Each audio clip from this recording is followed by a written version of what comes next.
Welcome to Down to Dunk. I'm your host, Andrew Schlecht. We're part of the Athletic Podcast Network. With me today on a Wednesday morning, a beautiful Wednesday morning here in OKC. I don't know what it's like in Portland, but it's beautiful here in OKC. I got my guy Al, Baby Kicks. Al, what's up? It's going to be miserable here, Andrew. Seriously? I actually do think it's going to hit like 100 today for some Really? reason. Yeah, which it hasn't done. Yeah, well, it's going to be 92, but that's hot for us. That's hot. That's hot. Yeah, we're kind of like the British. I know the British are freaking out right now because it's going to be like 79 over there. They're experiencing a heat wave. It's kind of similar out here. When we get like above 85, it's like very hot. Yeah. Because no one has central air. Yeah, that's a problem. Do you have central air? No. That is It's so got window units. That is so weird to think about. Yeah. In fact, there's like a brand new apartment like right next to our house. Yeah. It was built maybe 3 years ago, and it doesn't have central air. Like you have to, and they don't have windows that open, so you have to have a floor unit if you want air conditioning. Wow. People just getting sweaty in there. I'm just getting so sweaty. Yeah, it's just mind blowing to me. Was that weird looking out there? Like there's no central air anywhere? That's just weird. I don't know. Yeah. I got real. I had to invest a lot of money in air conditioning units. Yeah,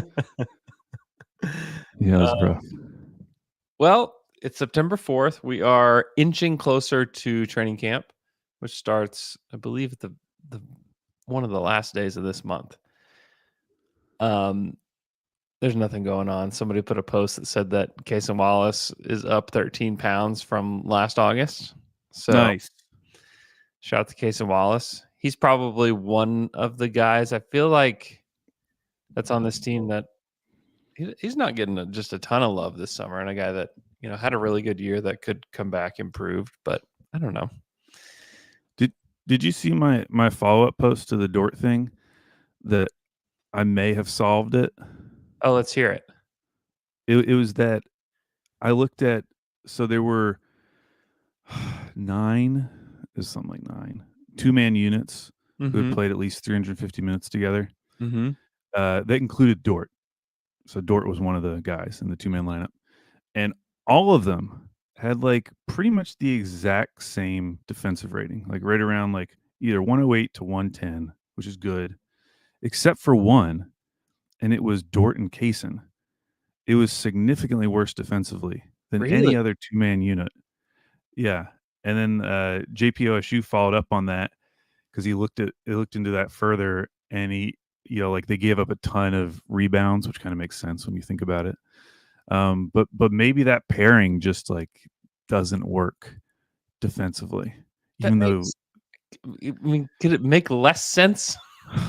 I don't know, because they already had a rebounding problem. Those are 2 of the worst rebounders on the team. Okay.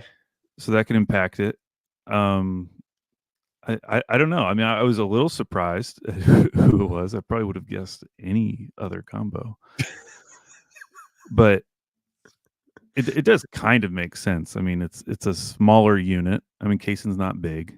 Dort's not especially big. Obviously, Dort can play big, but I don't know, man. They're both obviously good defensive players.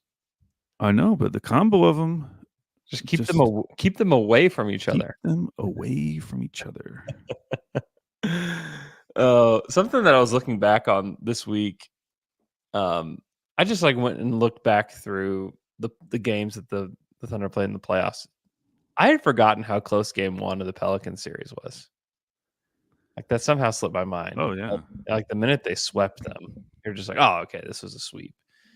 You just forget how close that game was, and like there was a lot that happened in that game too.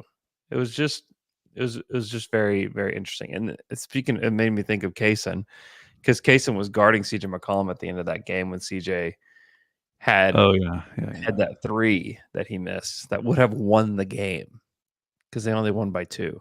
And it was 90 to 92. Yeah, that was crazy.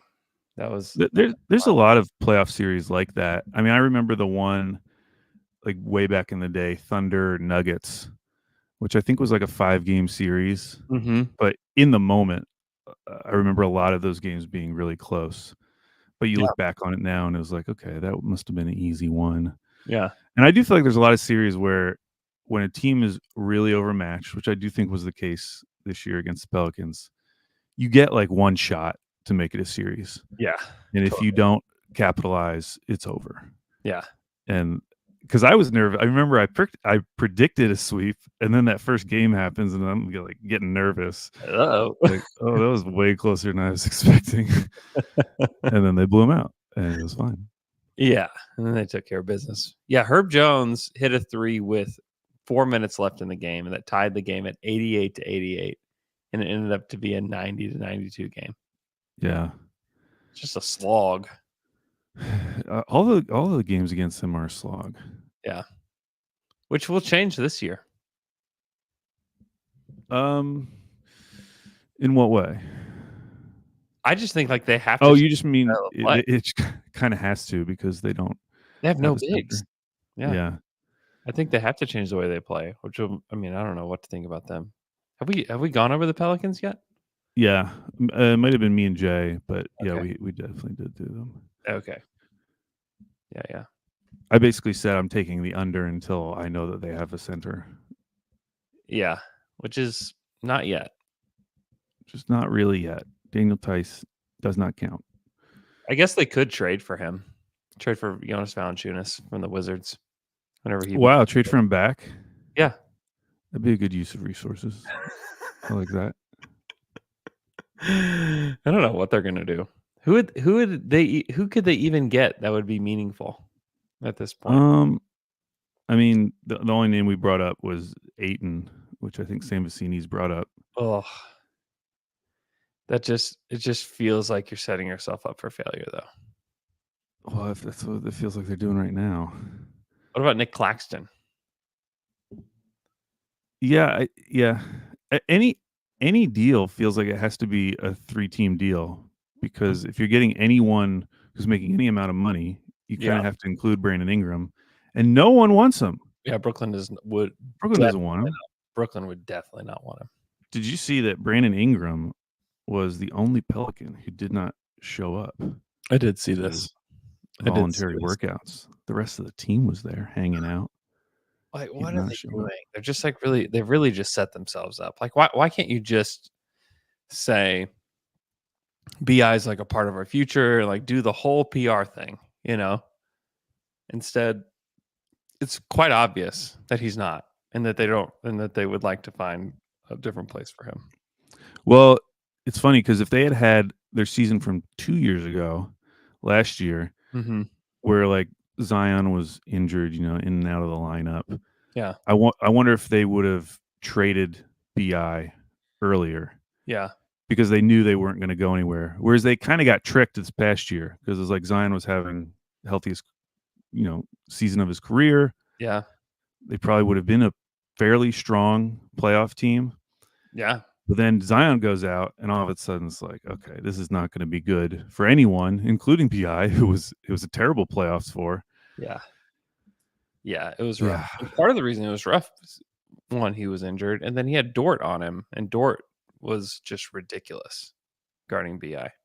It feels, even though I don't like the fit, it feels like a deal that happens with Detroit after they start out like super disappointing, and they make some deal with them. Tobias for BI. I don't know about that, but something. Yeah, they've got bigs in Detroit. I just don't know. Do they have any good bigs in Detroit?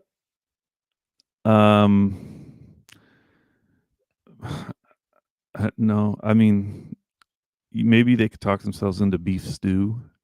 Maybe Tobias beef stew for BI. Yeah, why do you keep trying to throw Tobias in there? I don't know.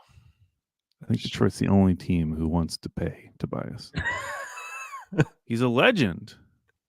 He is a Pistons legend. God, it's rough. It's really rough. Okay, you want to do some over unders, Al? Yeah, we got 6 more. Second to last. Look at us. We might actually get all 30 done. We're doing Amazing. it. We're doing it. Amazing. So you picked 3 Eastern Conference teams. I Yeah. picked 3 Western Conference teams. Oh, nice. We're going to start with the Eastern Conference. Yeah. And your first team is the Indiana Pacers, whose over under is 46 and a half. Mm-hmm. Last season, they won 47 games. Their over under was 38 and a half. Almost a surprise team, but also their starting over under wasn't low enough, but almost. Key additions Johnny Furphy and James Wiseman. Yeah. Key additions. Key losses Jalen Smith. Key additions. This is basically the same team that they formed after the trade deadline. Yeah. 8 of their top 9 in minutes played from last season are back. 8 of their top 9. The only one that's gone is Buddy Hield, who's been gone for a minute. Yeah. So and if you want the over, they just have to win the same amount of games they won last year. Mm-hmm. So is it just an easy question for you, Andrew? Yeah, I like the over. A lot of this hinges on Tyrese Halliburton's health, though, because he was amazing in the first half of the season, and it looked like they were heading toward, 50 wins, and he slowed down significantly, which slowed the team down significantly. They also get a full season of Siakam, which I think matters, and a lot of these guys just getting experience too. Like, this is still a pretty young team. Andrew Nembhard was in his second year. They lost Ben Mathurin for a large stretch of last season too, and he is heading into his third year. So I really like this Pacers team. They've kept Miles Turner around. They just re-signed TJ McConnell, who I think is very helpful to them. Brought back Obi Toppin, who is very helpful to them too.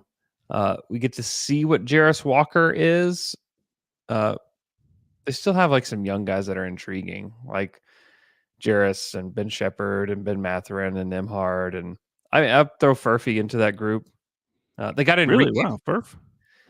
Yeah, I mean, he's a 6'8" Excited wing, about him? like his 6'8" wing that if he can shoot, like, he's gonna be a really valuable player. So, Furfman. also they got Enrique Freeman on a 2-way, which I think he's just got a cool story. So yeah, I like them. I'll take the over on So the Pacers.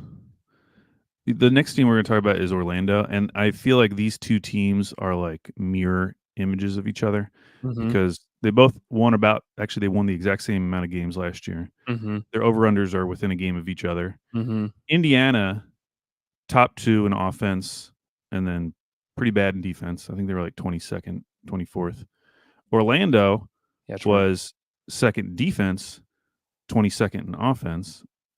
So they're kind of like flipped in terms of their profile, how they like to play. So my question for like both of these teams is, what is more likely, that Indiana becomes an average defensive team or Orlando becomes an average offensive team?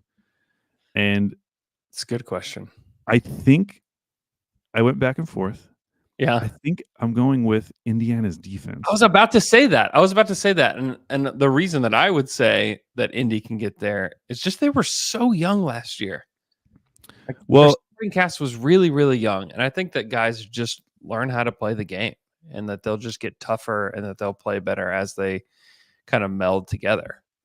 So if you look at their defensive rating as a team, pre-All-Star break, it was 119.2. Terrible. I mean, I was talking about extreme teams because they were so bad. Yeah. And in their top 6 minutes played pre-All-Star break, Buddy Hield, Benedict Mathurin, and Obi Toppin were all in that top 6. Post-All-Star break, those 3 out of the top 6 in minutes played, just for post-All-Star break, replaced by Siakam, TJ McConnell, Andrew Nembhard. And their defensive rating post-All-Star break was 114, which over the course of a season would have been slightly higher than league average, but it would have been right around league average. They went 16-10 in those games, which is a 50-win pace. And so as bad as they were defensively, most of that was the early season. Now they weren't like amazing defensively, because if you look at cleaning the glass, even in the post All-Star break, period, they were still like 20th in defense. Yeah. So it And wasn't like they made some crazy jump up. Some of that well, was helped by garbage time, but mhm. In I, March, they were 8th in offense and 14th in defense. yeah, which that's kind of weird too, because I was looking at their offense and the combination of Tyrese Halliburton and Pascal Siakam, Mhm. because those two guys together on the court were a plus 2.2. When you had Siakam with no Halliburton, it was a plus 6.1. When you had Halliburton with no Siakam, it was a plus 7.2. And if you look at like the offensive defensive ratings, the difference in all of those three lineups was the offense. The offense was significantly worse when those two guys were on the court compared to just one of those guys being on the court. And, clearly post All-Star break, it's not like it dropped them terribly. They were still the eighth best offense, but pre All-Star break, they were an incredible offense, like one of the greatest offenses of all time Yeah. by offensive rating. Mhm. And so, I'm kind of interested to see how they figure out those guys playing together because obviously they're going to be in all of their big minute lineups. And then you mentioned Benedict Mathurin. There were only two players who played more minutes per game last season who had a worse EPM. Would you like to guess who they were? Oh gosh, I have no idea. The one's obvious. It's Scoot Henderson. Oh, And yeah. the other one is Bilal Koulibaly. So Oh, man. Just like these two 2, rookies. like, raw, like, not on bad teams, yeah. Yeah.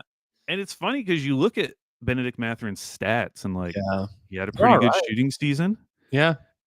but they were significantly worse when he was on the court. Yeah. And it kind of got covered up because they were just so good offensively in Mhm. general. Mhm. And, I remember early in that season, the Pacers were being talked about more as just like this fun story. And Mhm.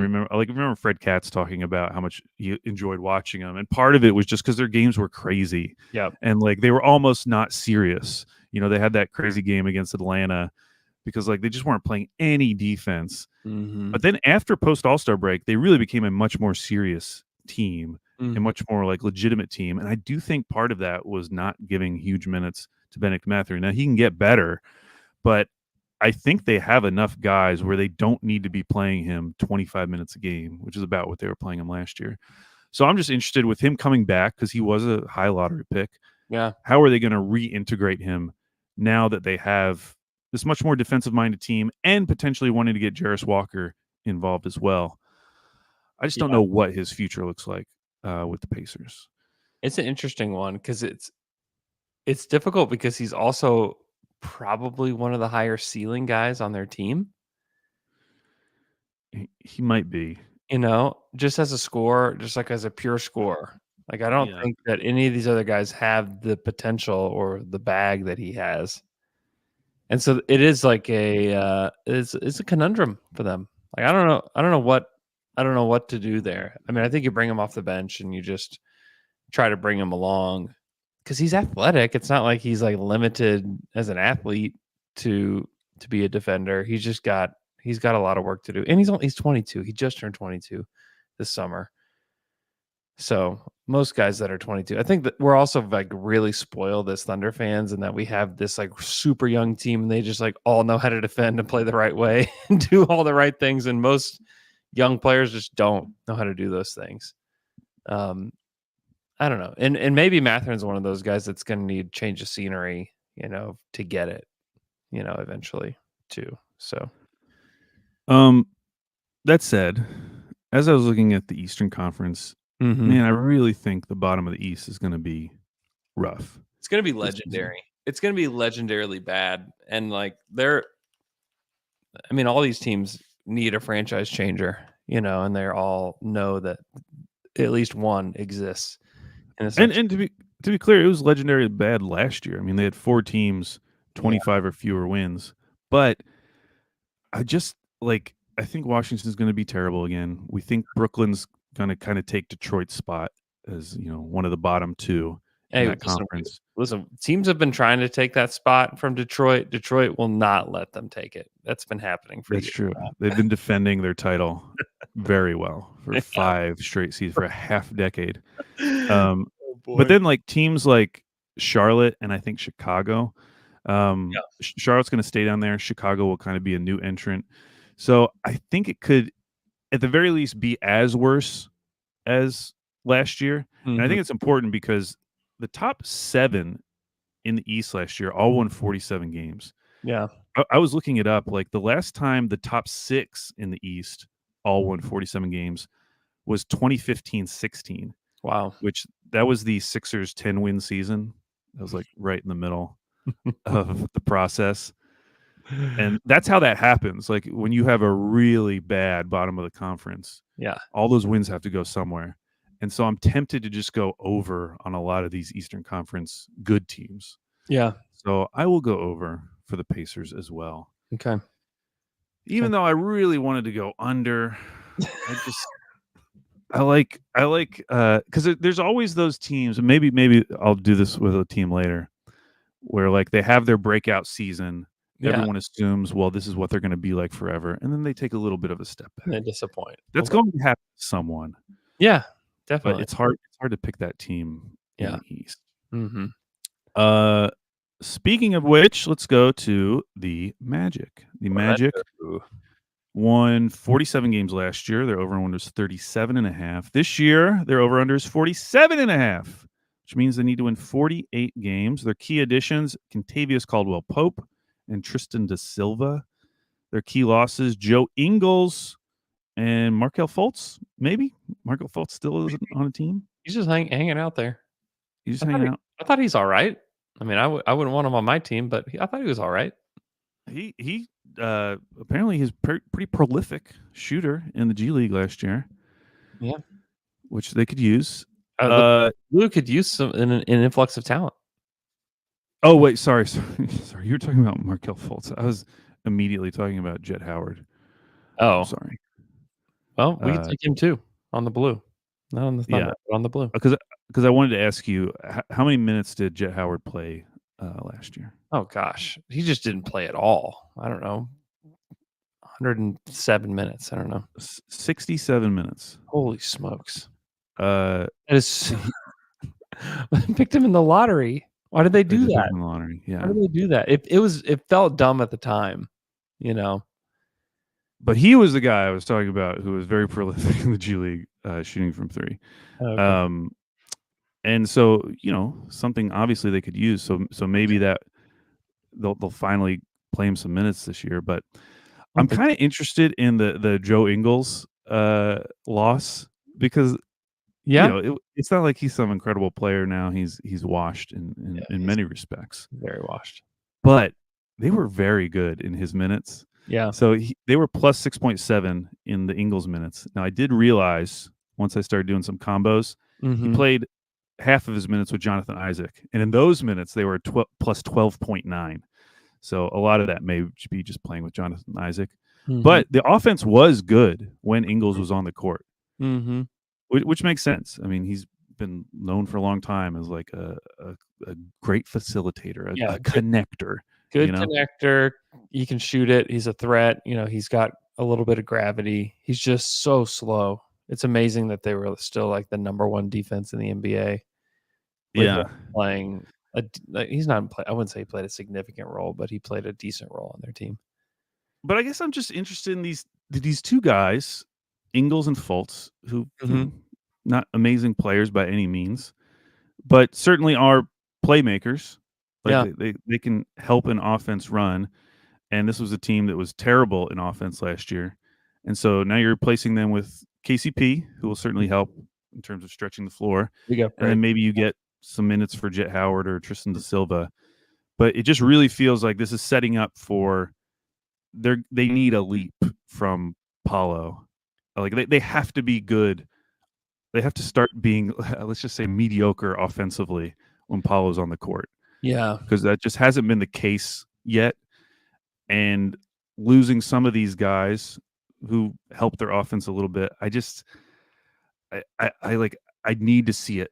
from Paulo finally.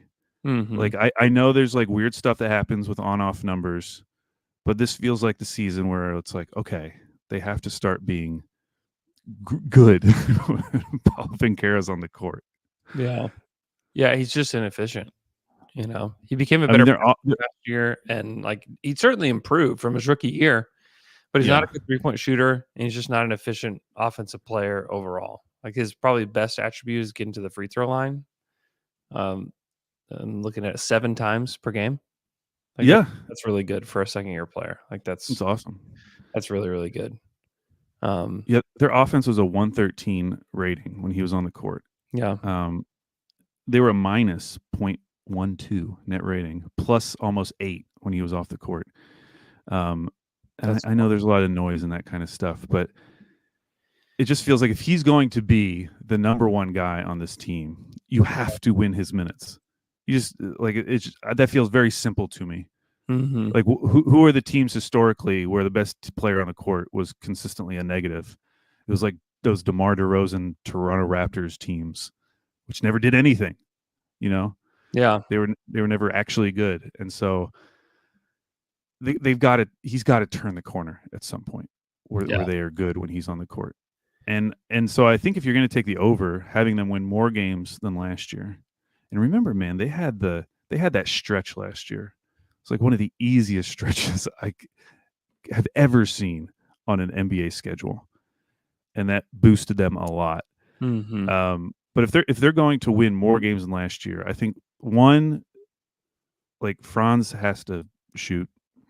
He has to have one of his good shooting seasons if he's going to just be streaky his whole career. Mm-hmm. And then Paulo's just got to figure out the efficiency thing. And you would hope like this is kind of setting up for him with you're bringing KCP, so they should have more spacing in that starting unit. But I'm toying with the idea of Orlando being the team that takes a slight step back this season. Yeah, I wish you weren't because I am too. Oh no! They just don't have any shooting. Like I know they got KCP, but they just don't have any shooting. Like the guys that are that are going to play big minutes for them.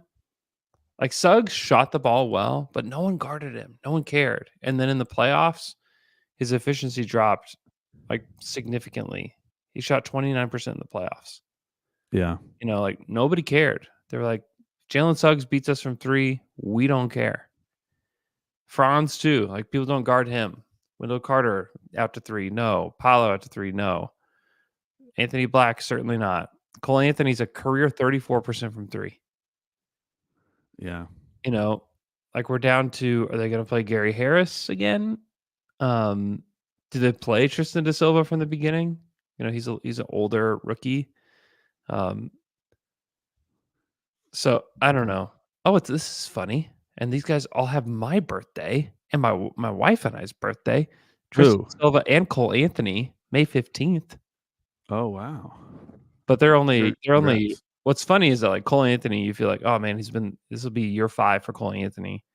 He and da Silva are only a year apart. Wow. Which is pretty wild.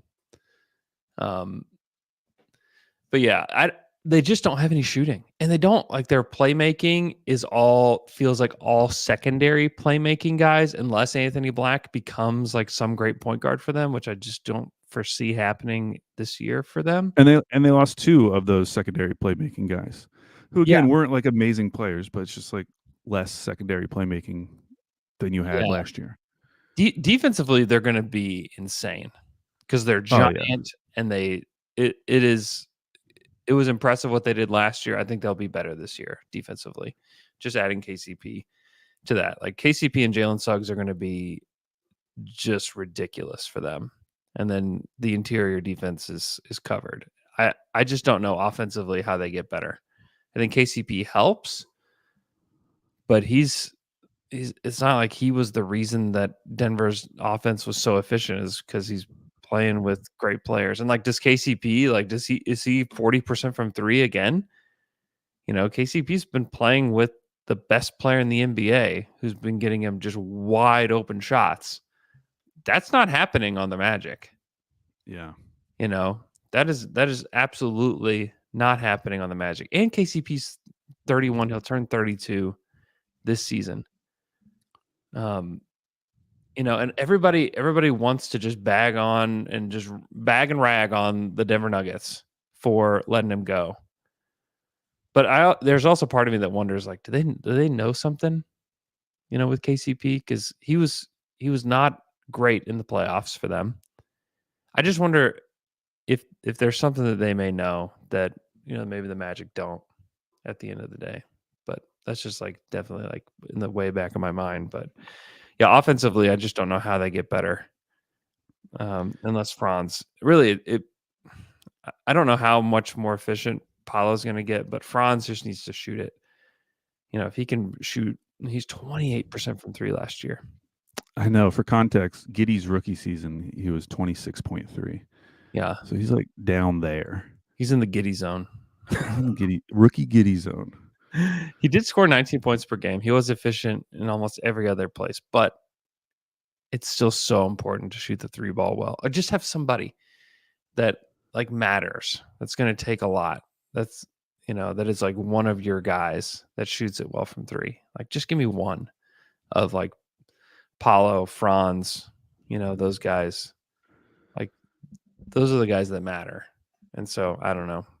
Yeah, Also, I mean that was the thing about KCP. Now a lot of that could just be the team he was on, but he wasn't like some super high volume 3-point shooter. Like per 100 possessions, he took 6.5 per game.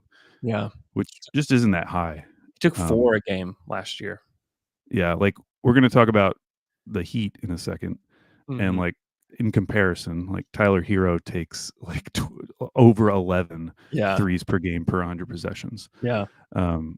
So he wasn't like super high volume. Now maybe that changes on a team like the Magic because they obviously had Michael Porter Jr. and Jamal Murray. So yeah, KCP in the playoffs last year, yeah, 32% on 4.6 attempts. Yeah. Okay. Yeah. I'm taking the under. Wow. Okay. Well, I thought I might trip you up there, but no. We've picked the last 8 the exact same. Well, I will say this. Okay. After the All-Star break, these high-powered offenses seem to matter a lot less because of the way the officiating changed.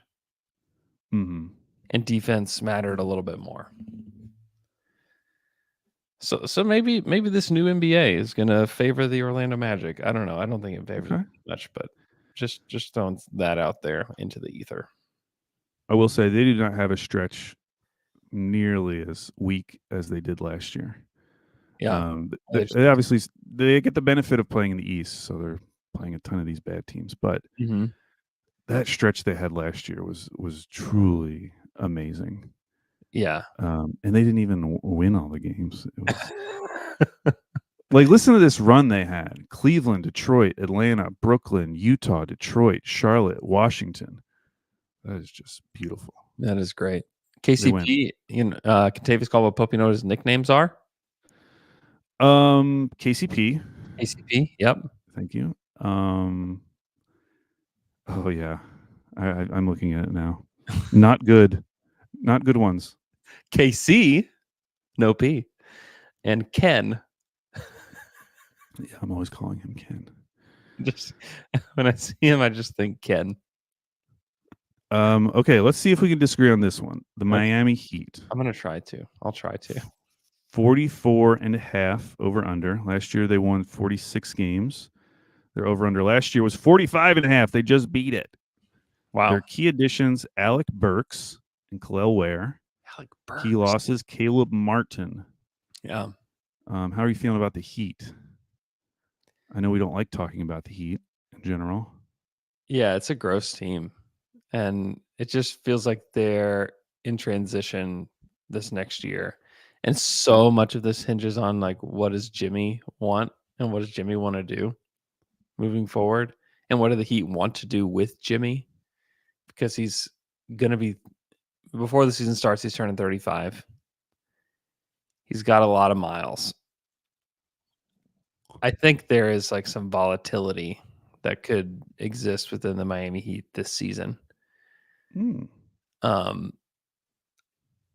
I don't know. Like, I think Jaime Jaquez is a nice player. Outside of him, I'm not sure that there's like a young guy that I believe in that's on their roster. I'm not a huge Khalil Ware guy. I know he had a really nice summer league, but I'm just not a huge believer in him. And then you look at like the rest of the roster outside of Jimmy and Bam, it's just like really uninspiring. It's really uninspiring. I mean, Tyler Hero's a nice player.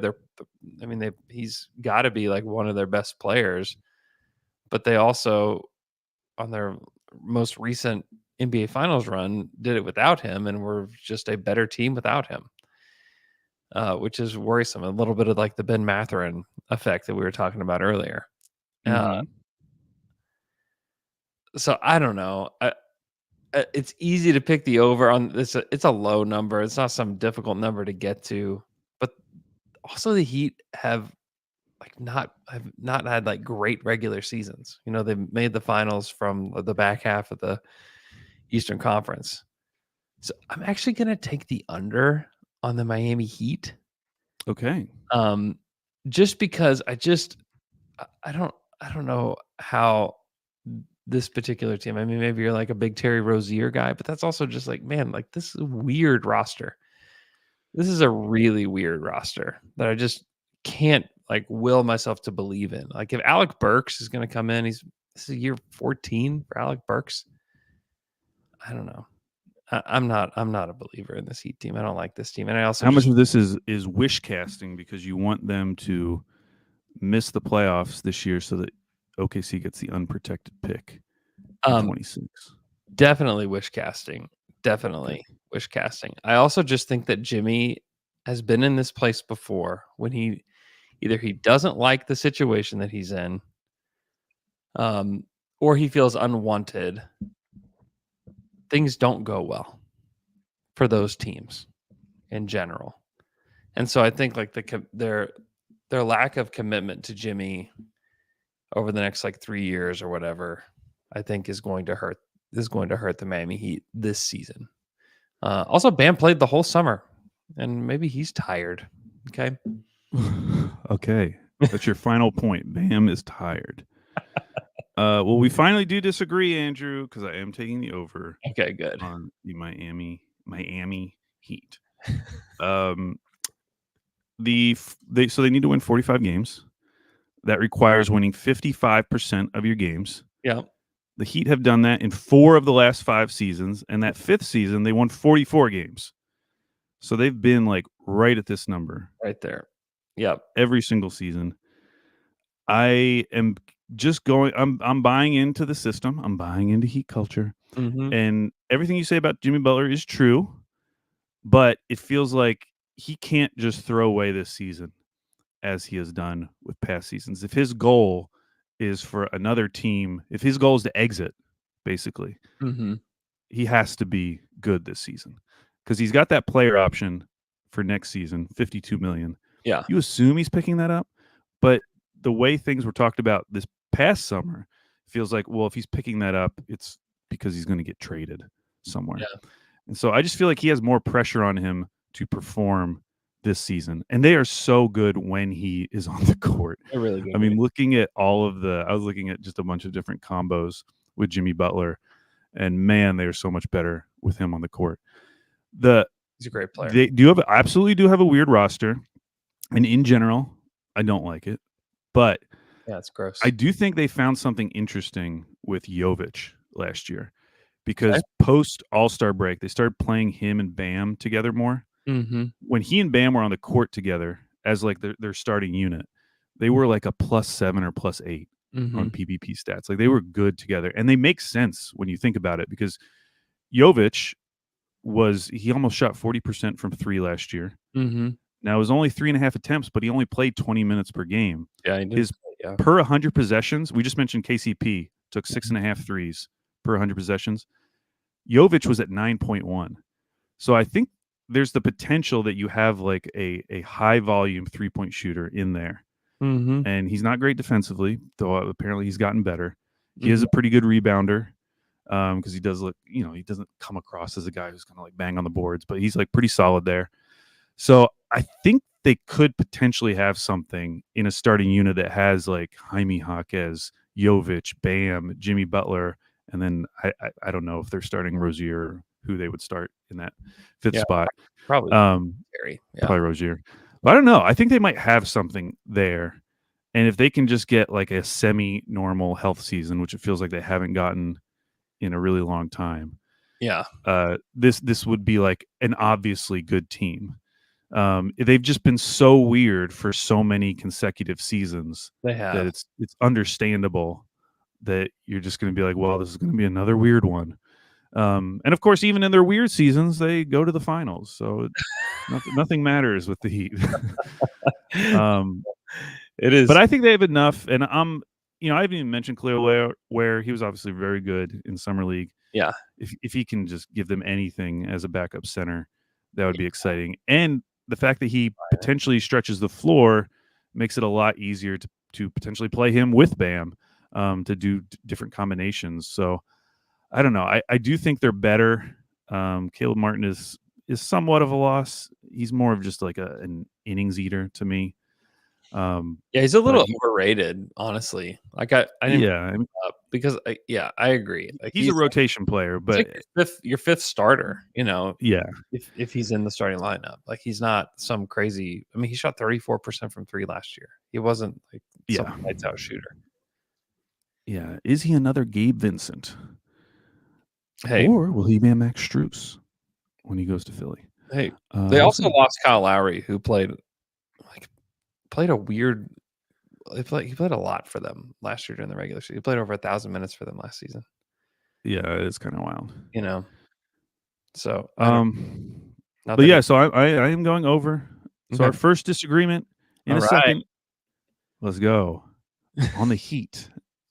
A team that we likely won't have a ton of interest watching.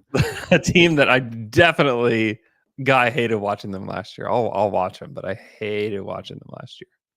I mean, if they could just be healthy, because that is part of the thing with watching the Heat. Is it feels like night to night you're just getting these like weird random lineups, a bunch of guys that you like don't really know. Yeah. And you never get to experience the full just normal Heat team. And it's just not as interesting to watch. Mm-hmm. Like I just want to watch their healthy, like that healthy starting five I just mentioned. Yeah, I would watch that. Yeah. But they were together so rarely. Yeah, they had 5 guys last year that played 60 or more games. No, I guess 6 with Hayward Highsmith. But like 6 guys that played 60 or more games. They had 3 guys that played 70 or more. Or no, 2 guys. Sorry, I'm just not even doing numbers good today. Jaime Jaquez and Bam Adebayo are the only 2 that played over 70 for them. Yeah, they had 35 different starting lineups last season. Can you imagine? They had starting lineups with Patty Mills. That's beautiful. Patty Mills was a starter. Kevin Love was a starter. Okay. So our first disagreement. Now moving on to the Western Conference. 3 Western Conference teams. Yeah. First up, Sacramento Kings. Ooh. Over under 46.5. By the way, if you've been following us doing this, we started with the teams that we were most interested in talking about. And part of that is the teams that we feel most confident about. So I will just say these next 3 that we're going to do, I've left them till the end because I don't really know what to say yet. And one of those is the Sacramento Kings. 46.5 over under. They won 46 games last year. They actually beat their over under, which is funny because last season was kind of seen as a downer for the Kings. But they still beat their over under. Key additions, big one, DeMar DeRozan, Devin Carter, Orlando Robinson, and Jordan McLaughlin. And then key losses, Chris Duarte, Harrison Barnes, and Davion Mitchell. Now, they did have the expected wins of a 43-win team last year. And I think the tough thing with them is just figuring out how the whole DeRozan thing is going to work. And then what we saw post All-Star break with this like much better defensive team, in part because of Keon Ellis. Like how much of that is going to carry over into this next season? Because DeMar DeRozan, not thought of as an amazing defender. I think I brought up with the Bulls that he didn't like they weren't terrible when he was on the court defensively. So it's not like Trae Young out there, but Right. he's not raising their defensive ceiling or anything. Mm-hmm. Uh, so yeah, I still don't totally know how I feel about the Kings. Yeah. Do you have any strong feelings yet? Yeah. I mean, the DeMar play is really just a talent upgrade, but I don't exactly see how he fits with this team because like they had this offensive identity where it was, playing really fast or they're in the half court, they're playing around Sabonis. And like DeMar doesn't help with the spacing.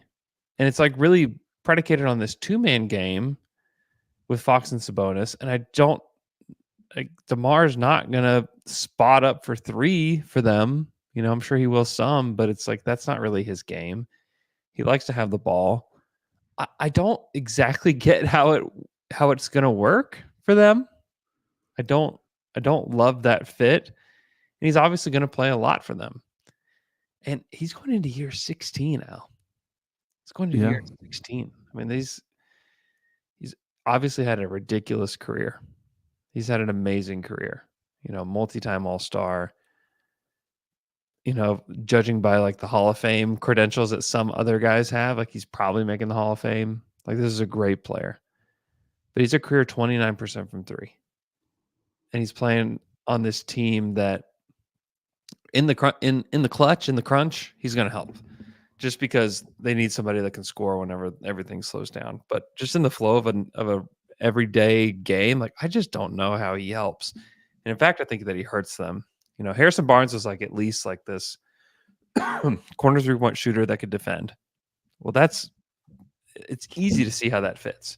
And he actually helped, develop what their offense was just because he was a very seamless fit in an offense. DeMar is more of like the offense. Like I'm the guy who is the offense. He scored 24 points per game last year. Yeah.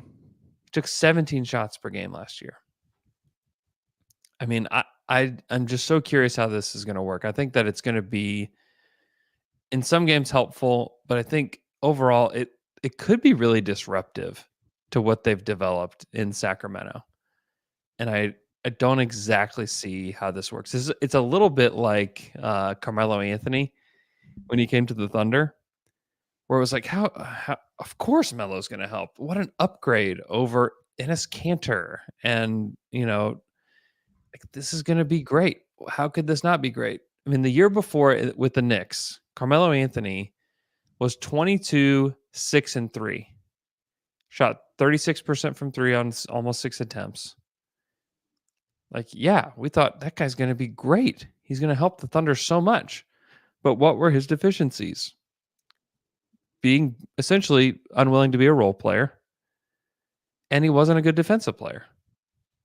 It's kind of the same thing. Only DeMar is like quite a bit older than Melo was when he came to the Thunder. Melo was still 32 when he came to the Thunder. Yeah.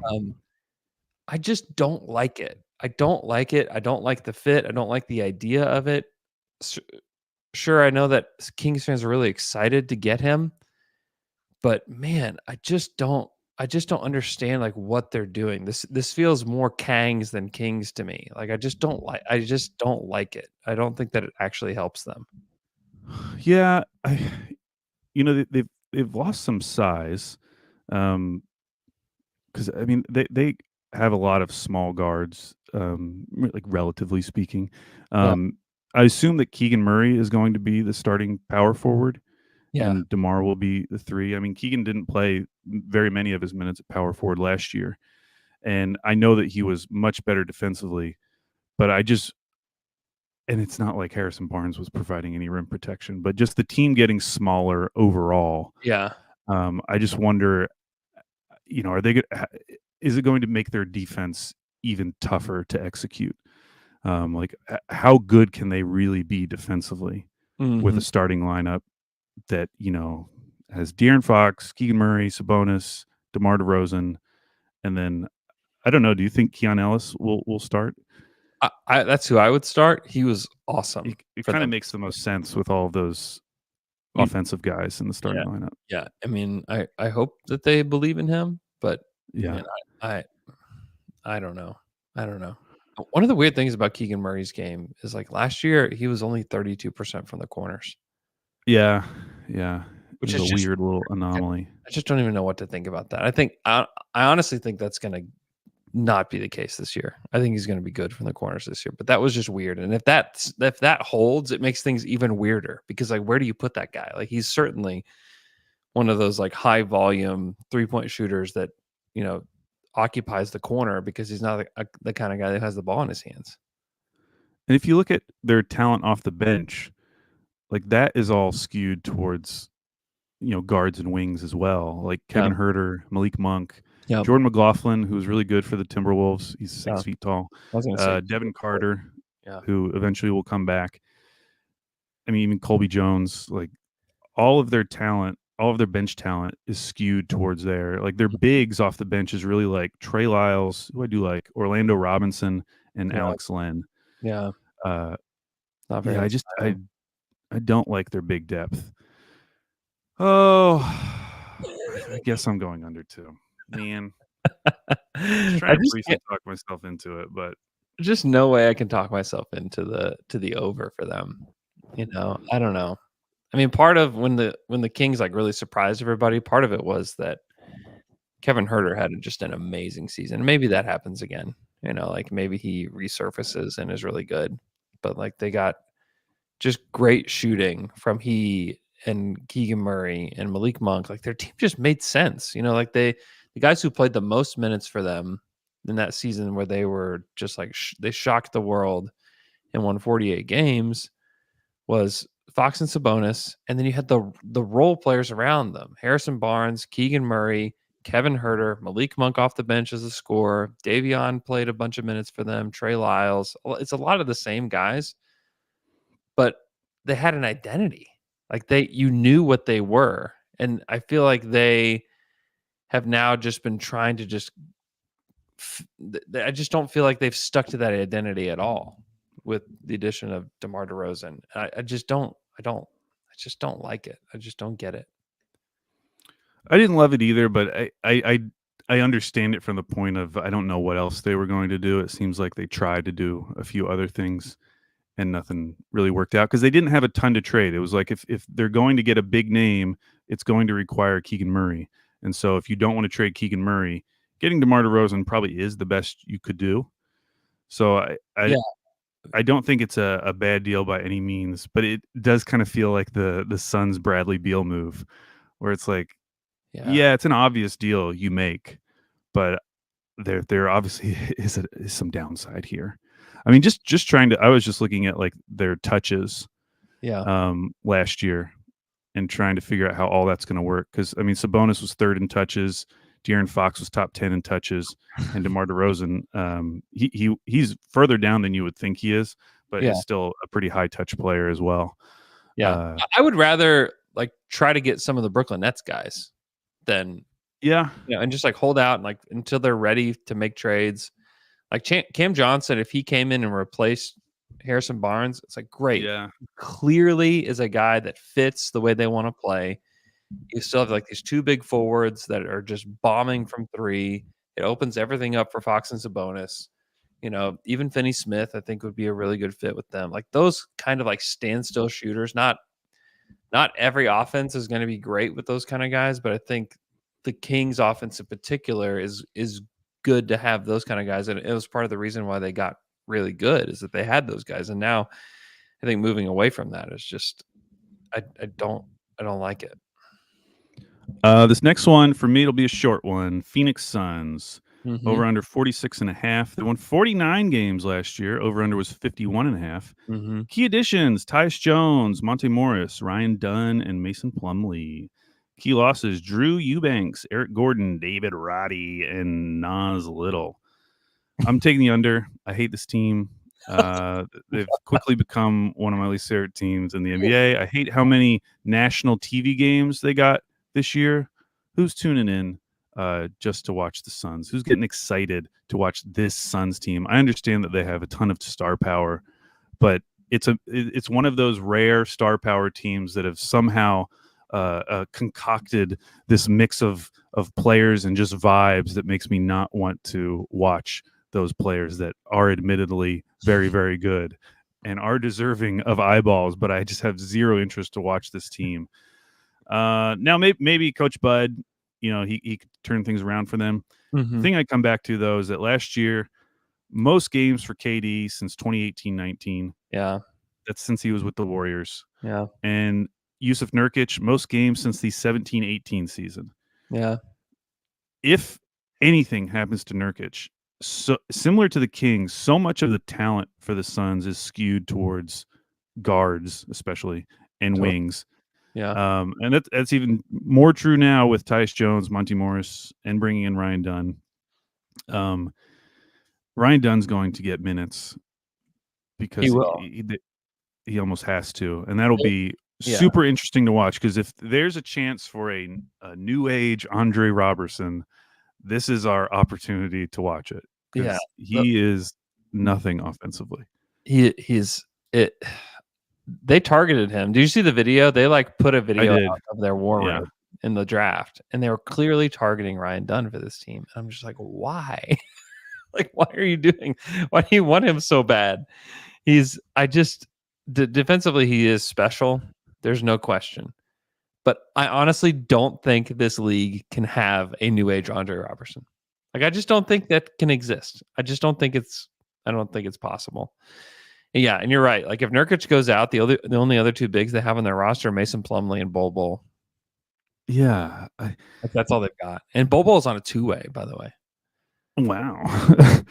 Yeah, I really feel like Nurk just kind of held this team up last year. He had a really good season. He was awesome for a guy that last year. I was very down on. Totally. And it just feels like so much of their team's success depends on him, because what is behind him is such a drop-off.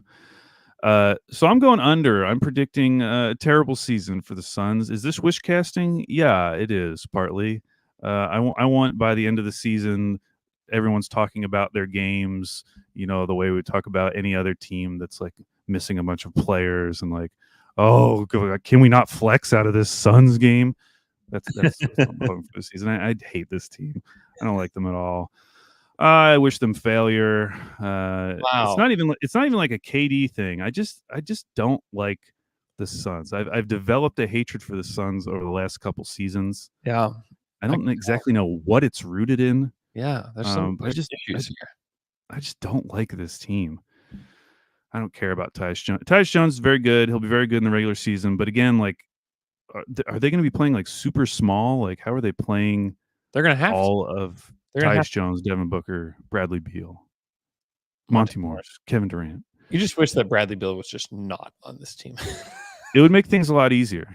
Yeah, if you just replaced him with generic big, I think. It would make a lot more sense. Yeah, totally. Yeah, if you could, I don't know who that generic big is. Wendell Carter. Wendell Carter. Bradley Beal. That's a squad. That's a squad. I like that. Yeah, that would be good for them. Yeah, they are way too skewed toward guards. I do like the Monty Morris and Tyus Jones additions, just because they needed somebody that's just a caretaker, because everybody else is just either a primary scorer, or with Josh Okogie, that he's just a nothing on the offensive end. So it is nice to have guys that just know how to move the ball and exist within an offense. If they're healthy, I would take the over, but I'm with you. I just don't believe that they're going to have another healthy season. All right. So our final chance for disagreement, the Minnesota Timberwolves, 52.5 over under. They won 56 last year, so they could lose 3 games and still hit their over under. Yeah. Their over under last year was 44.5. So they beat it by 11 games. Wow. Key additions: Rob Dillingham, Joe Ingles, Terrence Shannon Jr. Key losses: Kyle Anderson, Jordan McLaughlin, and Monte Morris. Mm-hmm. Speaking of health, this team was incredibly healthy. Now, the obvious thing that happened was that Cat was injured for part of that season. He only played 62 games. But Anthony Edwards, 79. Gobert, 76. Jaden McDaniel, 72. Mike Conley, 76. Naz Reid, 81. Nickeil Alexander-Walker, 82. Kyle Anderson, 79. Everyone on the rest of this team had incredible health. I'm not predicting that anyone's going to get hurt. I'm just saying that part of the reason why they won so many more games than they were expected was because they were so healthy across the board, other than Cat, who did miss 20 games. Yeah. Man, this is strangely low to me, the over-under. Why is this 52.5? When they won 56 last year, everyone's really excited about them. It's a really good question, because like they're bringing back their top 7 guys. Yeah. You know, I don't know. I don't quite get it. Maybe people just hate Rudy Gobert. I don't. Guy, the only thing that I find less interesting than watching Rudy Gobert play basketball is the Twitter conversation, the discourse about him that happens every like 2 to 3 weeks. Yeah. And I just want people who defend Rudy Gobert to understand that, like, we hate him. We don't like him. You're never going to convince us. This has nothing to do with I know what the stats are. I know that he's an amazing rim protector. I know that he's won all these Defensive Player of the Year awards and that they were justified. I'll never admit it. I'll never admit it, Andrew. I'm never going to give him I'm never going to give him any credit. I don't like him. I do not like watching him play basketball. I hate that a player who plays that way is constantly being brought up. I will never tell my son about Rudy Gobert. I will not utter one word about Rudy Gobert. When I started following the NBA in late 90s, it was because of Allen Iverson. It was not because of Theo Ratliff. No one gets into basketball because of a player like Rudy Gobert. No one gets excited about this amazing sport and this amazing league because of someone like Rudy Gobert. And we spend so much time talking about him when I would literally rather talk about any other player because they all are more interesting to me. God, I didn't know this was going to bring out so much hatred. This is amazing. Did you see I just saw the clip. I'm not currently listening to Theo Pinson's podcast, but this clip popped up on my feed, courtesy of Dave Dufour. He had Derek Lively on his pod. Yeah. Did you see this? No, but I'm assuming something happened last night because a bunch of people were all of a sudden tweeting defenses of Rudy Gobert. So did it come from this podcast? It must have come from this. Theo Pinson saying that they played the when the Mavs played the Timberwolves, there was zero reason that Rudy Gobert should have been on the court. Derek Lively's response, 0. Then Theo says, "You're paying him $40 million. You better get out there and figure it out." And then Derek Lively said, "He didn't." That's tight. Yeah, I like that. I didn't realize that's what it came from. Yeah, that's a pretty strong fight. The thing I love about Rudy Gobert is that no player in the NBA is scared about publicly hating on him. Oh no, aggressively. Everyone does it. It's not just Draymond. It's literally everyone will talk about how they don't like Rudy Gobert. Yeah. And for all the stats nerds out there, like, you're never going to convince us. We just don't like him. We're out. We don't like him. We don't like watching his game. Yep. We don't like having to see him in the All-Star games. We don't like how the Defensive Player of the Year conversation. I mean, luckily that's going to be over because Wemby's gonna turn that. You know. No, Chet. No Chet. Sure. Chet and Wemby. I'm so tired of talking about Rudy Gobert. I'm just so tired. So tired. Why can't people just let us dislike someone? Why can't I just dislike a player? God, that is the truth right there. Is like, what? When did it become not okay to not like things? I know. I hate it. It's like everyone feels compelled to have like the smart take, and I absolutely know what the smart take is on Rudy Gobert. I understand it. It makes sense to me. You know, like, intellectually, I agree with it, but that's not why I started following basketball. I followed basketball because of emotions. Like, Allen Iverson made me feel a certain way. Totally. And Rudy Gobert similarly makes me feel an opposite way when I watch him. And I just want to be able to hate in peace. You know, I don't need to be reminded. Can we just normalize not liking things again? Like, it's okay. It's not like I think he's a bad person. Well, he did give everybody in the NBA COVID. He did give everyone COVID. I'm But joking. it's not like Joking. this isn't personal, you know. No, it's not. For me, it's not even like I know some people don't like him just because he's French. For me, it's not even that. No, I don't care. no. We love Oos. I'm like I recognize how good he is. I just would never want him on my team. I would never Yeah. have to want to watch him 82 games. I would never want to have to be online tweeting about Yeah. why you don't get it. And anyone who doesn't think that Gobert is one of the greatest rim protectors of all time is an idiot. Yeah. It's like, It's dude, okay. I'd rather. I just want to be an idiot. I just It's don't. okay. No, it's Never not defend being this guy. idiotic. It's okay to not like something. It's just okay. There's nothing wrong with that. Yeah, listen, we're all operating in bad faith. Okay, you don't have to tell us all your stats. Well, we know what they are. Just let us hate them. Care.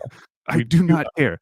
No one who is like anti Rudy Gobert cares. They are. You are never going to convince them. Yeah. Okay, he is a villain in our eyes. He is. He's an absolute villain, and we don't like him. And we were Save glad your tweets. when he wasn't playing in the Olympics. Yeah. And that he possibly lied about having an injury or a surgery. Great. So the Timberwolves. How do you feel about the trade they made at the draft? Like thinking back, I really respect it because I mean that is for the type of player that Rob Dillingham is. I really respect how much guts that took because this isn't a guy where it's like, oh, his fit is so obvious. He's obviously ready to play in the NBA. This is going to be seamless. No wonder they went out and did this because occasionally there are players like that in the lottery. Mm-hmm. Rob Dillingham, regardless of where he went, was going to be kind of a risky pick just because of his size. Mm-hmm. And so for a team that had been to the conference finals to send out like that kind of future assets for Rob Dillingham, I just was impressed. Yeah, I was not expecting it. So I'm interested to see how it plays out. I really liked Rob Dillingham coming into the draft. And I think if he's going to work on a team, it's going to be on the team that's the number one defense in the league. So I just don't know how quick it all translates. Like whether we're really seeing, because this is a team that will be in the playoffs. I don't know if are we going to be seeing Rob Dillingham playoff minutes this year? That already feels like a little bit of a jump for me. And yet I think they do kind of need him to provide them with something in year one. Terrence Shannon Jr. is a very nice backup. I know they're like totally different players, but just the idea of this guy who's much older, who was already playing like an NBA player. Yeah, a lot older. He's already playing like an NBA player. Did you know that Rob Dillingham was born in 2005? Wow. That's rough. Terrence Shannon was born in 2000. Like Terrence Shannon's like a lot older, and I think he could contribute right away. He was awesome in summer league and like had a really, really good year at Illinois. Like he's a good player. Yeah, so maybe they can get away with, if it doesn't work out with Rob his rookie season, it's not a huge deal. Like they'll have enough depth. I still want to see what happens with Leonard Miller. They're going to play Joe Ingles probably in those not as many minutes as Kyle Anderson, but kind of in that Kyle Anderson. He's definitely very Kyle Anderson-y, except he shoots threes. Yeah. Yeah. So I don't know. I guess I'm going to go over with the Wolves. If this was like 54.5, I might go under. But 53, I am a little suspicious, and I feel like I'm getting tricked. But it just feels a little low for this team. Yeah. Well, and Ant Edwards is just turned 23 in August. Yeah. Like that dude is really good and is going to be better than he was this year. Yeah. Like, why would the Wolves be worse? I just don't get that. I don't know. Anthony Edwards, younger than Terrence Shannon, by the way. Yeah, that's funny. Yeah, with their defense, they just have such a high floor night to night. Yeah. Yeah. And offensively, I know the West is crazy and the West is strong and all that, but they're one of the reasons why that the West is so good.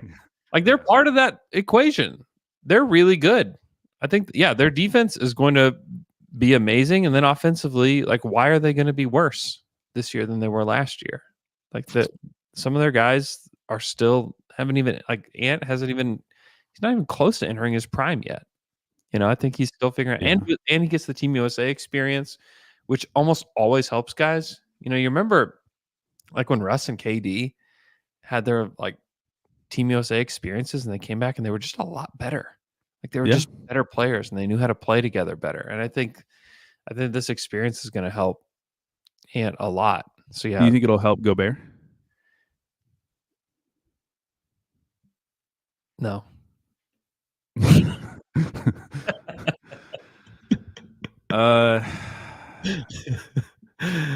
Yeah.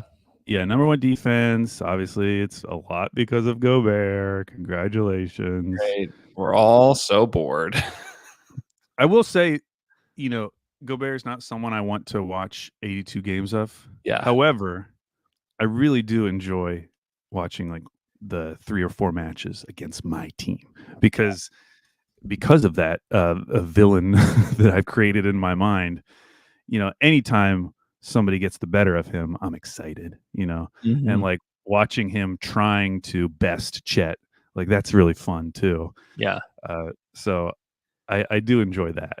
Well, now that the Thunder aren't tiny anymore, now that we have Hartenstein, it's going to make those matchups even more fun. Oh, good luck, Rudy. Like you can play. That's when you probably play that jumbo lineup more. And do you though? Because the reason why OKC it worked the initial games they played against them, was because Chet was stretching the floor, and it wasn't until they made that adjustment to just let Rudy hang off of Giddey, that the offense really gummed up. And so, like, now that we can put out a lineup, just put Caruso in place of Giddey. Like, what do they do now? You talking about what zagging? Does Gobert do now? About zagging? I'm thinking of zagging. Wow. I do think there will be teams, but I part of me wonders, like, is this the team? Are you really that scared of Rudy Gobert? I agree. Last season, I need to check. I'm pretty sure they did not, at least in one of the home games that they played against the Timberwolves, they did not play Jay Will. Like, at all. Like, they just played Kenrich. Yeah. So, that's the one thing that I'm really intrigued to see is how do teams guard Chet whenever he's the lone center? Because without Giddey there to cross match with, I guess they could cross match with whoever Dort's guy is. Yeah. But Dort's putting up threes, and he's been a pretty good 3-point shooter for a minute now. So I don't know what teams do. I'm very intrigued to see where that goes. And like, if Dort is not hitting, like, you throw in Isaiah Joe into that lineup, then what? Yeah. Like, then what do you do? Like, I think the Thunder can really put themselves in position to really mess with teams with Chet at center, spacing the court. And then, like, what do you do with guys like Rudy Gobert? I think what you do is you play them off the court because there's nowhere for them to go. And maybe you can get Dort into the corner more. Yeah. Because Giddey was taking up some of that space. Without a doubt, he was. Yeah. I would love more corner Dort. We know he's good from there. Yeah, he's a 40% shooter from the corners in his career. Yeah. He was 40 last year, 41 the year before, 43 the year before, 43 in the second year. Like, yeah. Like, give me corner Dort. Put Dort in the corner. Put Dort in the corner. Okay, so that's another 6, and next week we'll finish it up, including the Oklahoma City Thunder. All right, part 5. And it's so hard to do podcasts these days because you want to have something to talk about, but you want to avoid preview, season preview, because you also know that, like, once we hit September 30th, it's like, then it's all season preview for like almost a month. And if you've already done it, well, what are we doing? Yeah, so we'll be done mid-September. We'll still have another month. Yeah, we'll still have like a month and change before the first. We'll do over-unders for EuroLeague. We'll jump into that. We will have preseason games sooner than later to talk about. Oh, that'll be fun. So we'll get to talk about things that are probably not real. So it'll be great. Yeah. I can't wait to see. Yeah, I almost think it will be zagging with Hartenstein. Like, maybe you play them against the teams that we traditionally would have thought they would have gone small against, just because the other team is small. Maybe that's when you assert your dominance. Yeah. And then with the teams that have non-offensive centers that are big, like Rudy Gobert. Maybe you zag there. Zag And there. you start Caruso. Yeah. And also, you probably you play super big against the Knicks and just show them what they lost. I think. I mean, the good thing is like either of these options, I think, are going to be really good lineups. Yeah, that's the thing. It's like I don't think that either one of them will be bad or have like significant deficiencies. That's the thing with the Thunder roster that I'm really intrigued about is like I don't quite know what their big deficiency is going to be this year because it doesn't look like there's one that's obvious to me. Like, I mean, I still wonder how this is going to sound crazy because I know that they were what their percentages were, but I still like kind of wonder how good of a shooting team is this. I know that their percentages are good, but in terms of guys who really make you think, last year it was really just Isaiah Joe. Like he was really the only shooter other teams were scared of. And I just think you need more of those players. I think Dub could become one of those guys. yeah. I think Chet could become one of those guys. Mm-hmm. But I do think you need more of them because Mm-hmm. that's where the 5 out really gets maximized. Yeah. Where if you have shooters out there that teams are terrified, like they have to close out on them. Yeah. Then it just changes everything. Like a lot of teams were very willing to let Chet shoot last year. And I would like to see that change. Enough. He just didn't take enough. I know. He didn't take enough either. And same with Dub. Dub needs to take more. Yeah, I think both those guys is where the volume needs to come from. And like Joe took a lot when he played, but he could still take more. More threes. Yeah. Okay. Thanks so much for listening to our show. Hope you guys are doing great. We'll be back with the Fry Pod. I don't know if you listened to the Fry Pod last week, Al, but it was fully off the rails. Incredible. So hopefully we have more of that in the month of September. So hope you guys are doing great. We'll talk to you guys again on Friday.